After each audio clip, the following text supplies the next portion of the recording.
Hello friends, এই হচ্ছে আমার মানি প্লান্ট। ইতিপূর্বে আমি আপনাদের ভিডিও দেখেছি, বিভিন্ন ভ্যারাইটির মানি প্লান্ট সংগ্রহে রয়েছে আমার কাছে। তবে এদেরকে জলেও রাখা যায়, তবে জলটাকে প্রতি সপ্তাহে পরিবর্তন করতে হয়। আর 2-3 সপ্তাহের মধ্যে কিন্তু শেকড় শুরু হয়ে যায়। তো আমার এখানে আগে থেকে 3টি ভ্যারাইটি রয়েছে। আমি আপনাদের পাতাগুলোকে আলাদা আলাদা করে দেখাবার চেষ্টা করব। দেখতেই পাচ্ছেন কয়েকটি কালার স্টোন দিয়েছি বলে আরও একটু ডেকোরেট ভালো লাগছে আর কি দেখতে।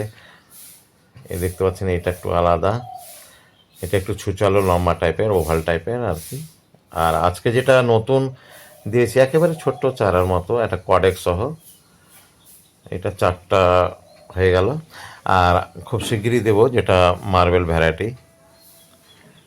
তো ভালো লাগলে অবশ্যই ফলো দিয়ে পাশে থাকবেন, আর ইউটিউব থেকে দেখলে সাবস্ক্রাইব করবেন। ধন্যবাদ।